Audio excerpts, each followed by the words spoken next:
Saudari dan saudara terkasih, mungkin bagi beberapa orang ketika sekilas mendengar atau membaca bacaan Injil tadi, ada sesuatu yang ganjil. Kenapa Yesus malah memuji bendahara yang tidak jujur?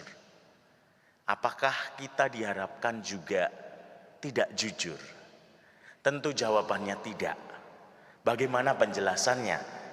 Pertama-tama kita perlu melihat konteks yang lebih luas dari perikop ini, karena dalam tafsir Katolik kita tidak bisa memisahkan sebuah teks atau perikop dalam konteks yang lebih luas.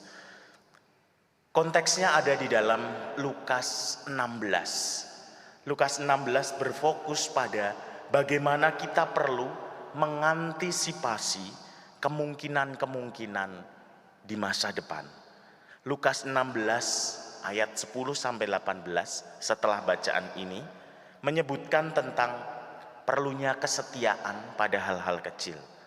Lalu Lukas 16 ayat 19-31 tentang kondisi nanti perlu disiapkan dari sekarang. Maka bila kita tahu konteks yang lebih luas itu secara sederhana, kita bisa melihat bahwa kisah Yesus yang memuji bendahara itu bukan pada aspek ketidakjujurannya, tetapi pada kecerdikannya, terutama dalam menyiapkan masa depan. Kisah ini serasa ingin mengatakan kalau yang jahat saja tahu bagaimana harus mengantisipasi kondisi di masa depan, apalagi kita anak-anak terang harus lebih tahu.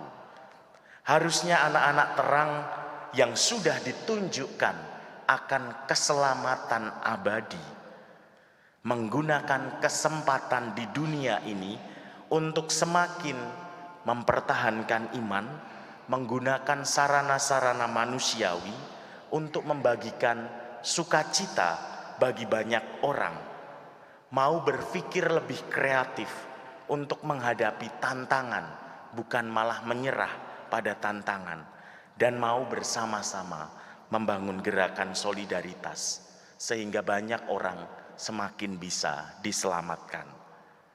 Hal inilah yang dicontohkan oleh Carolus Borromeus dalam menjalankan perutusannya sebagai uskup. Ia mengajak banyak orang untuk memperbarui iman Kristiani dan menumbuhkan semangat kasih. Contohnya, ia mengajak beberapa awam untuk belajar tentang iman Katolik dan akhirnya mengajar anak-anak serta menekankan pendidikan dalam keluarga itu sangat penting bagi pertumbuhan iman anak. Serta ia mengajak banyak orang mempedulikan kesehatan dan pendidikan sehingga semakin banyak orang sehat dan melek pada pengetahuan. Maka mari dalam semangat Injil dan juga contoh dari Carolus Borromeus, kita lihat sekitar kita renungkan gerakan-gerakan kreatif apa yang bisa dimunculkan sebagai bentuk solidaritas dan antisipasi pada masa depan. Kemuliaan kepada Bapa dan Putra dan Roh Kudus. Seperti pada permulaan, sekarang, selalu, dan sepanjang segala abad. Amin.